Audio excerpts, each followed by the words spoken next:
लाखों की संख्या में लोग बाहर से कितने आए होंगे? हजारों की संख्या में। कोई नहीं है बाहर से, हरदोई से ये हरदोई से हैं। लोगों का आना जाना, यहाँ पर जो भी संख्या आप देख रहे हैं, आपका कहने का अर्थ है कि यहाँ के लोग नहीं, बाहर के लोग आए हैं। आपको बता दें, 1 मिनट, अगर आप पत्रकारिता महोदय जी आज से कर रहे हो तो बात अलग है, उसमें आपका दोष नहीं है। लेकिन पिछले जो पडरौना में पर्चा दाखिला हुआ था उसका एक टेलर देख लीजिएगा।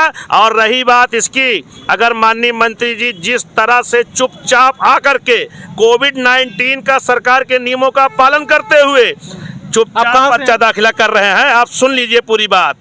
आप सुन लीजिए पूरी बात। कहाँ से हैं आप? आपको मैं वो भी बता दे रहा हूँ, क्योंकि माननीय स्वामी प्रसाद मौर्य जी कहाँ से हैं ये आप जानते हैं। लेकिन फाजिल नगर आज अपने लिए सौभाग्यशाली समझ रहा है वहाँ का एक एक जनता कि पडरौना में जो विकास की गंगा बही है वो मुझे एक विधायक नहीं मिलने जा रहा है। तो वो तो भाजपा में रहते हुए बही है ना?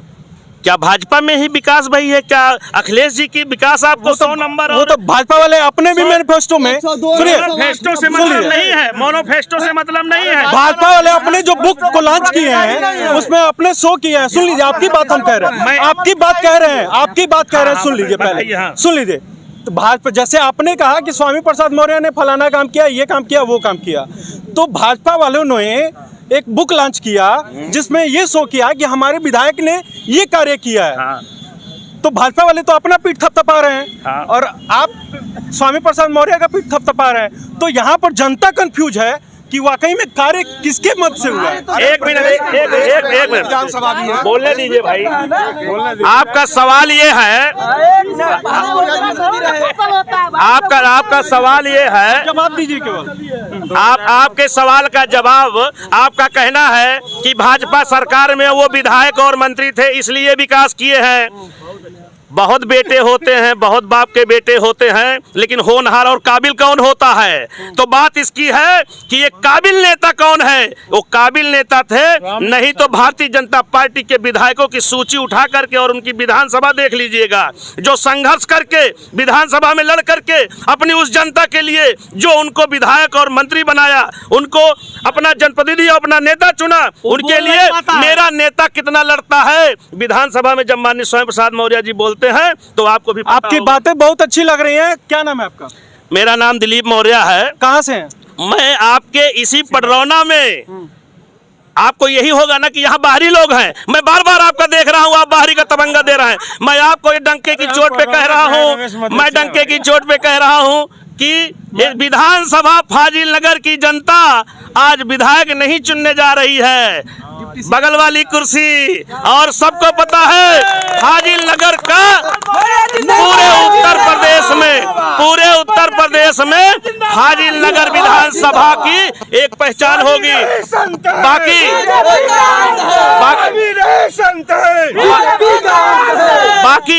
बाकी जो लोग ये कहते हैं कि वो यहाँ चले गए, वो बेटा बेटी के टिकट के लिए किए, सारे जवाब बहन कुमारी मायावती जी को मिल गया है और यहाँ भी मिल जाएगा। जिस पार्टी को उन्होंने छोड़ा है उनको भी जवाब मिल जाएगा। कहने से नहीं होता है। एक दमदार नेता, एक जो जनप्रिय नेता होता है, आपको मालूम है, आप बाहरी और यहाँ की बात कर रहे हैं, इतने किलोमीटर दूर से आने के बाद वही आरपीएन सिंह आज तक पानी मांग रहे हैं। वो सुकून मना रहे होंगे कि पडरौना से मौर्य जी किसको खड़ा करेंगे, वो उसको मैं थाम पाऊंगा कि नहीं थाम पाऊंगा, अब ये आने वाला समय बताएगा।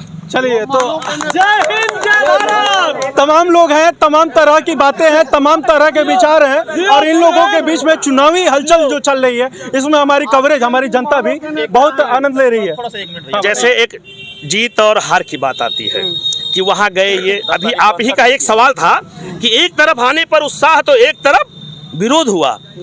विरोध और उत्साह दो तरह का होता है। उत्साह आपने देखा, विरोध की वीडियो भी आप देखे होंगे। 10 लोग तो विपक्षी, आप कहते हैं ना कि शायद आरपीएन सिंह जी यही रहने वाले हैं, तो 10 लोग तो 500 रुपया में भेज किए होंगे ना। समाजवादी लोग 10 रुपए में आ जाते हैं क्या? देखिए, जहाँ पर सामंजस्य की बात होती है, आज पहला चरण पड़ा हुआ है, आज नामांकन हो रहा है। आप देखिएगा, गले लगाने वाले, आपको लग रहा है विरोध करने वाले हैं, गले लगाने के लिए वही आतुर है। तो स्वामी प्रसाद मौर्य आप लोगों के लिए नए हैं और चूंकि बसपा से आए फिर सब भाजपा में आए, आप लोग के विपरीत मानसिकता से आए, तो एक्सेप्ट आप लोग कर पाएंगे? सबसे पहले मैं आपको बता दूं, विपरीत मानसिकता की जो बात आपने कही है, पूज्य नेताजी के साथ भी उन्होंने जो शुरू में इस उत्तर प्रदेश में सरकार चलाने का काम किया है। और सबसे बड़ी बात मैं आपसे बताना चाहूंगा, आदरणीय स्वामी प्रसाद मौर्य जी किसी दल के नहीं बल्कि हजारों और लाखों दिलों के नेता हैं। और अगर आप ये कहेंगे हम नए हैं, वो हमारे लिए नए हैं ऐसा नहीं है। वो भारतीय जनता पार्टी में रहे हो, बहुजन समाज पार्टी में रहे हो, किसी भी दल में रहे उन्होंने, लेकिन लाखों करोड़ों दिलों की जो आवाज है, शोषित वंचितों पिछड़ों और दलितों की जो आवाज है, उन्होंने हमेशा बुलंद करने का काम किया है। मैं जनपद महाराजगंज से चल के आया हूँ, मैं जनपद महाराज से चल के आया हूँ। और मैं आपको बता दूं, साथी नारेबाजी हो जाएगी, पहली बात आप लोग का सुन ले फिर नारेबाजी। मैं जनपद महाराजगंज से, एक मिनट, मैं जनपद महाराजगंज से चल के आया हूँ। चल के आने का सबसे बड़ा कारण क्या है? प्रजातंत्र की परिपाटी को स्थापित करने का काम जब भारतीय जनता पार्टी की आईटी सेल करती है, और आईटी सेल में यह कहा जाता है मौर्य जी जिस शहर में आप नौकर बन के आए हैं, हम मालिक हैं उस शहर के, हम राजा हैं उस शहर के। ये राजतंत्र नहीं है, ये लोकतंत्र है, प्रजातंत्र है। और प्रजातंत्र को स्थापित करने के लिए चुनाव कराया जा रहा है। चुनावी समय में तो बातें, मैं आपको अपनी बात पूरी करना चाहता हूं। सबसे पहले कि पहले राजा रानी के पेट से पैदा होता था, लेकिन जब से संविधान स्थापित हुआ इस भारतवर्ष में, तब से मतपेटी, और मतपेटी से राजा पैदा होता है, जनता राजा पैदा करती है। और 15 सालों से आदरणीय स्वामी प्रसाद मौर्य को राजा बना के पडरौना की जनता ने यहाँ रखा था। उसके बाद भी लोगों ने कहा, एक आक्रोश के तहत आदरणीय स्वामी प्रसाद मौर्य के प्रति मेरे दिल में जो भाव है, जो स्नेह है, वो किसी दल में रहे लेकिन हमारे दिल में है और हमेशा रहेंगे। इसलिए मैं इस कुशीनगर की पावन धरती पर आया हूं आदरणीय स्वामी प्रसाद मौर्य जी के समर्थन के लिए। लोग कहते हैं, भाजपा के लोग कहते हैं कि जिनको राजा बना के पडरौना की जनता ने रखा, वो विकास नहीं किए 15 साल। मैं सीधी केवल लेटर लिखते रह गए। लेटर लिखने की बात मैं आपको सबसे पहले बता दूं, इस 5 सालों में जुमलों के अलावा, वादों के अलावा, कागज के अलावा और कोई काम नहीं हुआ। अगर उपेक्षा नहीं हुई होती, अगर उपेक्षा नहीं हुई होती तो स्वामी प्रसाद मौर्य जी क्यों भारतीय जनता पार्टी को त्यागने का काम करते? उन्होंने स्पष्ट कहा, इस्तीफे के साथ उन्होंने कहा था कि हमारे लोगों की उपेक्षा हुई, हमारे क्षेत्र की उपेक्षा हुई है, तब उन्होंने भारतीय जनता पार्टी को त्यागने का काम किया। और आशा और विश्वास के साथ समाजवादी पार्टी के साथ, और एकमात्र ऐसा नेता जो पूरे भारतवर्ष में सबसे स्वच्छ छवि का नेता है, जिसके ऊपर एक मुकदमे नहीं है, जिसके ऊपर एक आरोप नहीं है, जिसके ऊपर एक घोटाले का आरोप नहीं है, आदरणीय अखिलेश यादव जी के साथ उन्होंने हाथ मिलाने का काम किया। और समाजवादी पार्टी के प्रत्याशी के रूप में फाजिलनगर से घोषित किया गया है, तो मैं आपको विश्वास दिलाना चाहता हूं कि पूरे ऐतिहासिक मतों के साथ जीतकर वो प्रदेश की सदन में जाएंगे, और निश्चित रूप से प्रदेश में दूसरा या तीसरा स्थान उनका निश्चित है जब आदरणीय अखिलेश यादव मुख्यमंत्री होंगे। तो ठीक है, ऐसा लोग अपेक्षा की बात कर रहे हैं, उपेक्षा की बात कर रहे हैं, उपेक्षा की बात कर रहे हैं, तो उपेक्षा लोग कह रहे हैं कि यहाँ पर भी उपेक्षा हुई है, उनके बेटे को सीट नहीं दिया गया। ऐसा नहीं, देखिए कुछ ऐसे राजनीतिक कारण होते हैं, जैसे अब आदरणीय स्वामी प्रसाद मौर्य जी आए, उन्होंने अगर अपने बेटे के लिए सीट मांगी, तो ये हमारे राष्ट्रीय अध्यक्ष और उनके हमारे राष्ट्रीय अध्यक्ष आदरणीय स्वामी प्रसाद मौर्य जी के बीच में जो भी चीजें तय हुई होंगी, उसके आधार पर सीटों का आवंटन हुआ। और ये उपेक्षा की बात नहीं है, उनके लड़के परिचय का मोहताज नहीं है। अभी आप कह रहे थे उपेक्षा हुआ था तब उन्होंने पार्टी को त्यागा, अभी आपने कहा कि समझौता हुआ था अखिलेश यादव से। समझौता किस चीज का होता है? सबसे पहले मौर्य समाजवादी पार्टी में आए तो उन्होंने टिकट की मांग नहीं की, उन्होंने पार्टी को बढ़ाने के लिए त्याग किया। उन्होंने कभी अखिलेश यादव से नहीं कहा कि मेरे परिवार को चाहे मेरे बेटे को टिकट दे। और मैं आपको बता दूं, वही एक ऐसे नेता गरीब मुस्लिमों की 20 साल 25 लाख तुरंत नगद मदद करने वाले नेता हैं। स्वामी प्रसाद मौर्य ऐसे नेता है, स्वामी प्रसाद मौर्य ऐसे नेता। बताना चाहता हूँ सबसे पहले मैं बताऊं, मैं मध्यसिया समाज का जनपद महाराज का जिला अध्यक्ष रहा हूँ, और वैसे समाज में होने के बावजूद लोग कहते हैं मौर्य समाज के नेता हैं, मैं कहता हूँ पिछड़ों के नेता हैं, सर्व समाज के नेता हैं, हर उस वर्ग के नेता हैं। मैं कहता हूँ कि वो सर्व समाज के नेता है।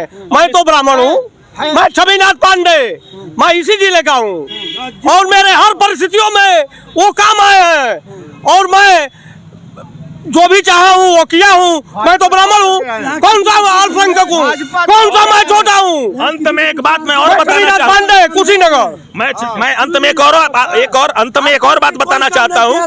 ना वो किसी समाज के नेता है, ना वो किसी दल के नेता है, बल्कि हर एक ऐसी उचित आवाज जो आवाज अपने हक और हुकूक की मांग करती है, ऐसे करोड़ों दिलों में राज करने वाला नेता को माननीय स्वामी प्रसाद मौर्य के सामने आदमी जब जाता है तो वो जान जाते हैं कि इसको क्या चाहिए। हाँ समझ गया। अब वो उस चीज को देते हैं। आपकी बातें समझ गया। मेरा माइक खराब गंदा हो रहा है। देखिए माननीय स्वामी प्रसाद मौर्य जी पडरौना को बिल्कुल जैसा चाहिए वैसे विकास की राह पर पहुंचा दिए हैं। और उनसे कहीं भी कोई ऐसा आदमी यहाँ पर किसी को हाथ उठवा दीजिए, कोई कह देते हैं मौर्य जी में कोई कमी है, आरपीएन सिंह दिल्ली बुलाकर कहते हैं आ जाओ तुम्हारा ऑपरेशन करवा देंगे, मदद करा देंगे गरीबों को। अब वहाँ जाने पर अपने गार्ड से कहते हैं कहो तो लंदन चले गए। मौर्य जी कह रहे थे कि हम छोटे से प्रत्याशी को अपने उतार देंगे तो वो उसको भी आरपीएन सिंह को जिता। हर बार देखिए अपने तो चले गए। जितने बार मंत्री जी ने माननीय स्वामी प्रसाद मौर्य पडरौना से जय बार आरपीएन सिंह को हराए हैं, आप देख लिए रिकॉर्ड उठाकर। अपने विधानसभा में ऐसे नखुश आदमी जो कभी जीत नहीं पाया इनके सामने, जबकि यहाँ के रहने वाला है, यहाँ की जनता उसको नापसंद करती है। माननीय मौर्य जी ने जो विकास किया है, 2 विद्युत सब स्टेशन, एक जरार में, एक रामधाम विष्णुपुरा में, खिड़किया पर जो पुल टूट गई थी उसको नए सिरे से आने जाने में लोगों को दिक्कत, उसको किया। उसके बाद से इसी वो तो भाजपा का कार्य रहा ना। नहीं, इनके द्वारा कराया गया प्रयास, इनके प्रयास से हुआ। और जहां तक इस जिले के विकास की बात है, समाजवादियों के देन है। आदरणीय बालेश्वर यादव ने इस पडरौना को जिला बनवाया 1994 में, छितौनी बगहा रेल पुल बनवाया।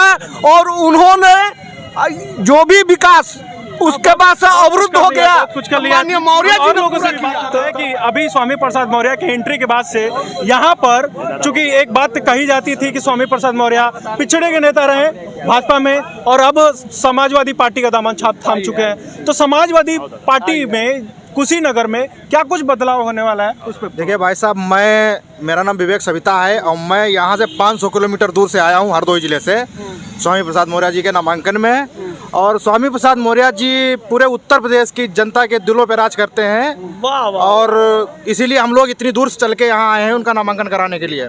और बीजेपी वाले कहते हैं ये सीट वो सीट, आप स्वामी प्रसाद मौर्य को किसी भी सीट से, प्रदेश की किसी भी विधानसभा सीट से लड़ा दें, उनको हम सब लोग जिताने का काम करेंगे। हमको लग रहा है तकरीबन मौर्य जिंदाबाद जिंदाबाद जिंदाबाद। वो भी सब जिंदाबाद हो जाएगा, सुन लेंगे जब तो हो जाएगा। तो जितने लोग आए वो कितनी संख्या आई होगी अभी यहाँ टोटल संख्या कितनी होगी उनके? अब देख लो आप कितना है, आपके सामने है।